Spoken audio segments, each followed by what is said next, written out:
राम राम किसान भाइयों, स्वागत है आपका हमारे यूट्यूब चैनल फार्मिंग रेक्स में। आज हम बात करें माइकोराजा के बारे में। माइकोराजा के बारे में बहुत सारे किसान भाई नहीं जानते और बहुत कम किसान भाई हैं जो माइकोराजा का अपनी फसल के अंदर प्रयोग करते हैं। तो ये किस प्रकार कार्य करता है और कब हमें डालना चाहिए और इसकी कितनी मात्रा डालनी चाहिए, तो आज उसकी पूरी बात करते हैं। तो जो किसान भाई चैनल पहली बार आए चैनल को सब्सक्राइब करें और जो मैं फेसबुक पेज पर देख रहे हैं फेसबुक पेज को फॉलो करें। तो किसान भाइयों, सबसे पहले तो इसके कार्य के बारे में जान लेते हैं। माइकोराजा तो एक फंगस है, ना कि एक फर्टिलाइज़र है, कोई खाद नहीं है। माइकोराजा एक फंगस है, मित्र फंगस इसको आप बोल सकते हैं। जो जैसे हमारे पौधों के अंदर, जो फसल के अंदर मित्र कीट होते हैं, उसी प्रकार ये एक मित्र फंगस है।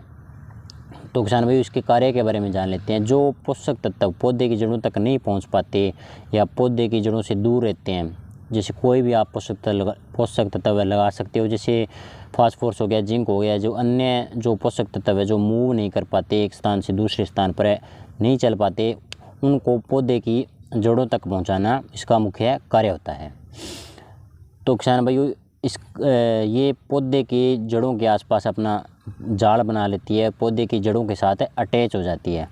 मतलब एक पौधे की जड़ के अंदर सुराख बनाकर उसके अंदर अटैच हो जाती है और ये पौधे को पोषक तत्व प्रदान करती रहती है।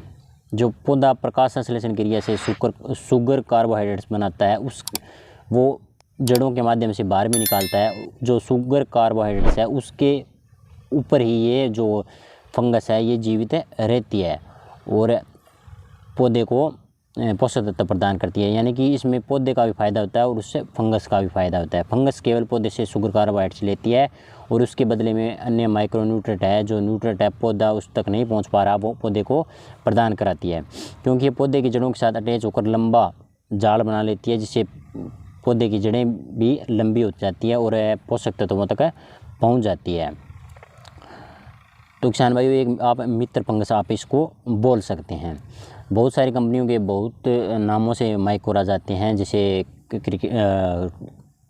ट्रैक्टर इनसाइड का माइकोराजा के नाम से आता है, रेलीगोड के नाम से आता है, टाटा का, अन्य कंपनियों के बहुत सारे नामों से आते हैं। ये आपको पाउडर फॉर्म में, दानेदार फॉर्म में और लिक्विड फॉर्म में, तीनों प्रकार में उपलब्ध मिल जाते हैं। जो आपको सही लगे आप उसका प्रयोग कर सकते हो। तो ये पूरी एक्टिव होने के अंदर लगभग 28 दिन का समय लेती है, यानी कि 4 हफ्ते इसको एक्टिव होने में लग जाते हैं। ये हमारी भूमि के अंदर आप जब बिजाई करो किसी भी फसल की, जब आप बिजाई कर रहे हो तो उस बेसल डोज के अंदर आप इसका छिड़काव कर दें। जब तक हमारी पौधे की जो फसल है वो 28 दिनों की होगी, तब तक ये पूरी तरह अपना एक्टिव हो जाएगी और पौधे की जड़ों के साथ अटैच हो जाएगी। 28 दिन के 30 दिन के बाद लगभग हमें इसका रिजल्ट मिलना। ज़्यादा पेस्टिसाइड का प्रयोग या जो आग लगाने से ये इस जो भूमि के अंदर है ये फंगस है वो ये नष्ट भी हो जाती है। तो इसको बार बार आप साल में एक बार इसको अवश्य डालें और आग लगाने से बचें। आग लगाने से हमारी भूमि को बहुत नुकसान होता है, उसके अंदर जो मित्र कीट है वो भी ख़त्म हो जाते हैं। ज़्यादा पेस्टिसाइड का प्रयोग करने से धान की फसल और अन्य जो फसलें हैं उसके अंदर हमें ज़्यादा नीचे पेस्टिसाइड का प्रयोग करते हैं तो ये मित्र फंगस भी नष्ट हो जाती है। तो आप इसका प्रयोग करते रहें। तो किसान भाइयों, ये मित्र फंगस है जो ये 2 प्रकार की आती है। एक आप इसको एंडो माइको फंगस बोल सकते हो आप इसको, जो हमारे छोटे पौधे होते हैं, जैसे हमारी दाल की फसल हो गई, जो अन्य गेहूं की हो गई, चावल हो गया, सरसों हो गई, जो भी फसल के रूप में हम 6 महीने के अंदर बोते हैं, तो आप इसके अंदर एंडो माइको फंगस का प्रयोग कर सकते हैं, जो पौधे के आसपास जाड़ बनाकर इसका पूरा आप। किसान भाई, जो दूसरी होती है वो एक्टो माइको फंगस आप इसको बोल सकते हो।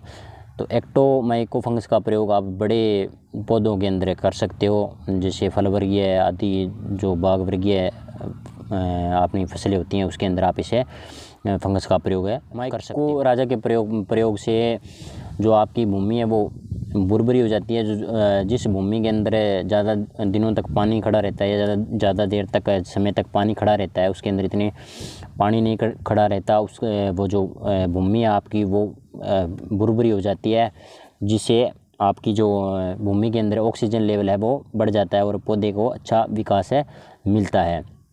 तो किसान भाइयों, ये बहुत ही कम खर्चे के अंदर बहुत ही लाभकारी एक उपाय है जिसको आप ज़रूर करिए। किसान भाइयों, ये थी एक छोटी सी जानकारी माइक्रोराजा के ऊपर है।